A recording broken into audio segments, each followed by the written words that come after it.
What's up, everyone? For this week's Start Sit video, I'm going back to an old favorite format here. It is Start Sit Debates, positional battles. It is going to be a fun one. We've got running backs, wide receivers, tight ends facing off in a this or that debate.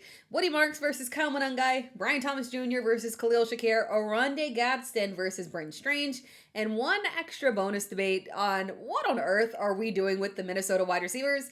As always, you know the drill. If you have any start sit questions, drop them in the comments. Let's go ahead and dive right in. Our first positional battle is running backs, Woody Marks versus Kyle Monangai. This is a fun one because one of these backs is a lead back and one is absolutely not. But which one of these backs do we actually want to start? That is the big question here. Let's talk about Woody Marks first. At this point in the season, it is tough to turn our nose up to any lead back, especially one that has had a minimum of 16 carries in each of the past 3 games. Unfortunately, despite operating as the clear lead back, Woody Marks' volume isn't translating into actual usable fantasy production. Marks has had between 6 and 7 fantasy points in each of the past 3 games, despite 2 of those matchups being extremely run-friendly. Now he faces a difficult defensive matchup against the Kansas City Chiefs, who have allowed the 7th fewest fantasy points to opposing running backs. He is extremely difficult to trust this week. Marks faces several challenges, right? One of the major issues is that he has been unproductive inside the 5. Over the past 3 games, he has had 3 attempts inside the 5, and he has failed to produce a single yard or a touchdown. Nick Chubb remains a very consistent presence inside the 5, and he did manage to get a goal line touchdown as well. Now, Marks has also been minimized as a receiving option. He was seeing good volume in terms of checkdowns earlier in the season, and it's not as if the checkdowns are suddenly going to another running back. That's not happening. They're just no longer occurring at all. So asking Woody Marks to produce without touchdowns and without receiving volume simply isn't really realistic for us. The matchup isn't doing Marks any favors. And then again, we're talking about 2 offenses that are very capable of producing points, but this matchup here is probably going to be a defensive battle. It has an expected point total of just 42.5. Now moving on to Kyle Monangai. Kyle Monangai has been a sneaky, reliable option at running back despite not being the actual starting running back on his team. Since week 9, he has had between 9 and 21 fantasy points in half PPR, and all but one of those games was alongside DeAndre Swift. That is the key. Over that time period, Monangai has been RB 14 overall, averaging 14 fantasy points per game. That is more than Ashton Genty, Breece Hall, Josh Jacobs, and ironically, DeAndre Swift. So you can actually even take it back further. Let's take it back to week 7 when Kyle Monangai actually saw his first meaningful usage. Since week 7, Monangai has been RB 18, averaging 12.7 fantasy points per game in half PPR. And guess what DeAndre Swift's average is? 12.9. Oh, they're very, very close there. The Bears have been so successful on the ground. They're leaning aggressively into the run, and both running backs are viable starters. Now, Kyle Monangai does have a matchup issue. Green Bay is a difficult matchup across the board, allowing below average fantasy points to every single position and the 9th fewest fantasy points to opposing running backs. But their defense is kind of more so like a bend but don't break defense in terms of fantasy points allowed to running backs. Running backs still have solid floors against them. It's just a very limited ceiling. Only one running back, Rico Dowdle, has had over 100 yards on them. That was a random big game there, and no one else has even come close to achieving that. But over the past 5 games, 4 out of 5 starting running backs and their clear RB1 counterpart, i.e. that is David Montgomery and Devin Singletary, those running backs have reached double-digit fantasy points against the Packers. So it's not a complete no-go situation for the Bears running backs here. So despite not being the actual lead back, I do have Kyle Monangai as the safer start, and I am ranking him higher than Woody Marks. He has had a more reliable floor. He consistently gets looks at the goal line. He's had 4 straight games with a touchdown. Woody Marks' floor, on the other hand, it is very unimpressive, and his upside is kind of non-existent at this point. And you're better off kind of starting that tier of 1B running backs in general, not just Kyle Monangai. I'm even talking like a Kenneth Gainwell or a Zach Charbonnet. At least they have the capabilities of getting you double-digit fantasy points. Now on to our wide receiver battle here. It is Brian Thomas Jr. versus Khalil Shakir. We'll start things off with Khalil Shakir.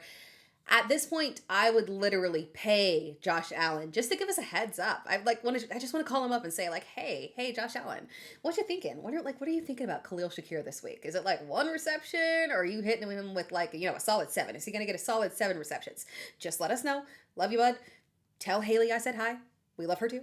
But unfortunately, we're like literally not getting any kind of way to predict if it is an on or off week for Khalil Shakir. I've tried. I have tried. And at this point, it is just based off pure vibes. Going up against a defense that is literally a defensive nightmare, like the Houston Texans, apparently just pencil him in for 100 yards. No problem. It's easy. Going up against the Tampa Bay Bucks, literally a light them up defense that Josh Allen threw over 100 yards against. Pencil him in for absolutely nothing. It doesn't make logical sense here. It is not a fun roller coaster. And this week's matchup against Cincinnati doesn't provide any clarity because the Bengals are a complete disaster, but it's actually tight ends that are tearing them up. Now, Brian Thomas Jr. Returned in week 13, and the results were very underwhelming. He was not limited. He ran the second most snaps of any receiver behind Jacoby Myers and had just 2 receptions on 3 targets for 28 yards. Parker Washington left the game with an injury, but it's tough to imagine a scenario where his absence has a major effect on Thomas's production because it's not opportunities that's the issue. He is just failing to succeed in general. Thomas has had just 2 games with double-digit fantasy points in half PPR this year and has just 1 finish inside the top 12. He looks like the exact opposite of the dominating receiver that we saw in 2024. And it is tough to imagine that things can turn around here, because we are dealing with so many injuries at receiver and quarterback and underwhelming performances and lack of depth at running back. Unfortunately, that does make Brian Thomas Jr. a flex option. However, the odds of him having a huge fantasy game this week, it's kind of slim here. Now, when we're comparing him to Jacoby Myers is the clear wide receiver 1. He is acclimated well into the offense here. He has developed a nice rapport with Trevor Lawrence. Brenton Strange also returned from IR. He's had nice production there. The Jags have also been leaning into the ground game and focusing on balance from Trevor Lawrence rather than pushing extreme volume. The Jags offense is working without Brian Thomas Jr. succeeding. He offers a very limited ceiling and a shaky floor. Now, here's the thing. I don't feel super confident in starting either one of these guys this week, but at least I know Khalil Shakir can succeed. I've got very little faith in Brian Thomas Jr. at this point, so I lean towards Shakir on this one. Now for our tight end battle, it is Oronde Gadsden versus Brenton Strange. This is a fun one here. Oronde Gadsden, our waiver wire darling, is falling back in the rankings week after week, and the last time we saw him with a double-digit fantasy point performance in half PPR was way back in week 8. He's gone 4 games without a touchdown, and he is struggling to produce volume. It is highly concerning considering that the Chargers have been in good matchups. The lack of production, it likely isn't on him specifically. His role hasn't been diminished. He had the second highest snap count of any of the pass catchers behind Ladd McConkey last week. He's running a solid amount of routes. That's not the issue. But there's a major problem with the Chargers' offensive line. They're struggling with pass blocking. It is affecting Justin Herbert's production. We have seen a clear shift in success through the air since the Chargers lost Joe Alt. And the result is that no Chargers pass catcher can produce usable fantasy production without a touchdown because the volume simply isn't there. And to make matters worse, Justin Herbert is dealing with a fracture in his non-throwing hand. He had surgery. He's considered day-to-day. The Chargers play on Monday night. So we may be in a bit of a sticky area in terms of knowing who will be the quarterback before you have to make your decisions on the Sunday lineup. However, again, there are injuries and shaky quarterback situations, and that has plagued the league as a whole, meaning that Gadsden is still technically a top 12 tight end this week, despite the poor production and bad matchup play against Philadelphia. But are we trusting him compared to Brenton Strange? Now, we talked about Brenton Strange earlier when we talked about Brian Thomas Jr. We've talked about Brenton Strange in the waiver wire video, stash video. Quite frankly, I just keep talking about Brenton Strange. We should probably pay attention to that because, again, his production is not super fancy, but it gets the job done from a fantasy perspective. Gadsden undoubtedly has the higher ceiling, but what is a ceiling worth if you can't actually reach it? Point blank, Brenton Strange is the more stable tight end. So stable to the point where he has provided back-to-back fantasy performances with the same fantasy points, giving us 2 top 10 performances. Tight end, it simply isn't hitting the way that it used to, right? Like, look back to a month ago. Like, actually, let's look back towards week 5, right? We had 7 tight ends with over 15 fantasy points in that week in half PPR. Let's jump to week 13. Week 13, we had just three tight ends, and just 9 fantasy points was like a good solid day. Like, if you got 9 fantasy points, it was an excellent performance. We had 3 tight ends that literally were only able to get over 15 fantasy points. In week 12, we had just 1 tight end that was able to get over 15 fantasy points. In week 11, our tight end 12 was Cole Kmet, who had 7 fantasy points. Tight end production is in the gutter, people, unfortunately, and I don't think that it's going to change anytime soon. So while Brenton Strange might not give us massive production, what he is putting up is absolutely worth top 5 production. And he's been able to deliver without a quarterback that has been lightening up in terms of massive volume. And again, Brian Thomas Jr. returned this week and wasn't really a factor. Parker Washington left the game. The running backs aren't contributing significantly from a check down perspective. So in terms of the pass, Strange is likely the second look for Trevor Lawrence here.